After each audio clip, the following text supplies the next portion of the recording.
Philippe. Salut Laurent. Comment ça va ce matin? Super.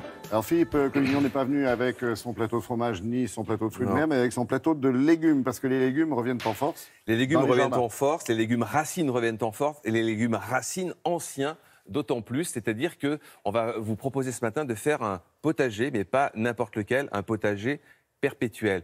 Poireaux perpétuels, choux perpétuels, quelque chose qui revient chaque année.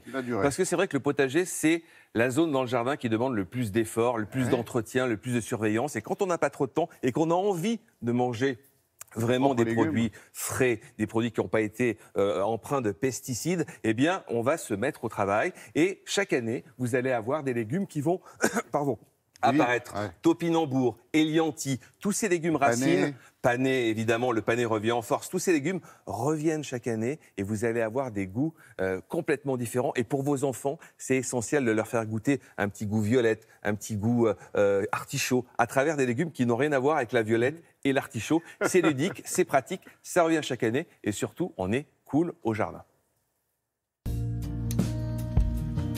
Vous souhaitez un jardin sans trop d'entretien, de semis ou de plantation? Choisissez le potager perpétuel.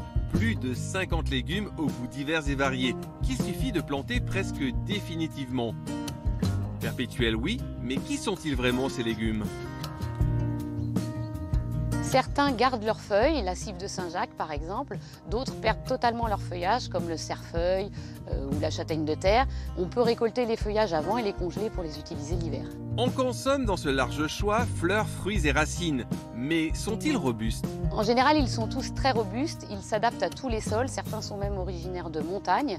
Il faut en général un sol bien drainé pour éviter les surplus d'humidité l'hiver. Allez, un petit tour d'horizon pour se faire plaisir en cuisine. Le cerfeuil vivace, une plante à conserver d'année en année dont on coupe toutes les feuilles pour parfumer les plats qu'on peut congeler ou faire sécher au gré de ses besoins. La roquette sauvage, qui est une petite salade perpétuelle dont on coupera toutes les feuilles pour parfumer les salades et les crudités et qui fleurira jaune toute à la belle saison. La cive de Saint-Jacques, l'ancêtre des cives et des ciboules que les pèlerins de Saint-Jacques-de-Compostelle emmenaient lors de leur pèlerinage, car elle est très très riche en vitamine C et ceci leur permettait de se prémunir du scorbut. L'oignon rocambole, également appelé oignon grelot, qui est un oignon perpétuel.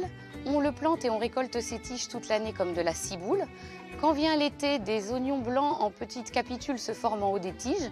On les récolte, on les conserve, soit dans du vinaigre, soit au sec, et on peut les consommer tout le reste de l'année.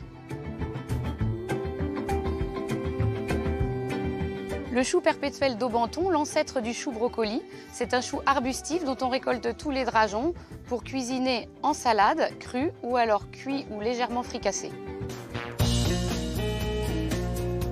Les topinambours à la saveur fine de fond d'artichaut qui se cuisinent comme des pommes de terre, à la vapeur ou en gratin.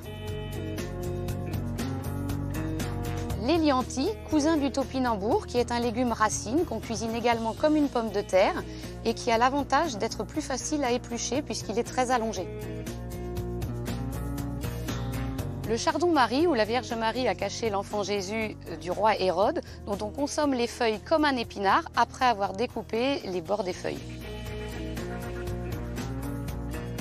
Il existe des dizaines de variétés, une bonne cinquantaine pour avoir un potager très complet, mais on peut aussi commencer avec 5-6 variétés dans un potager au carré sur son balcon.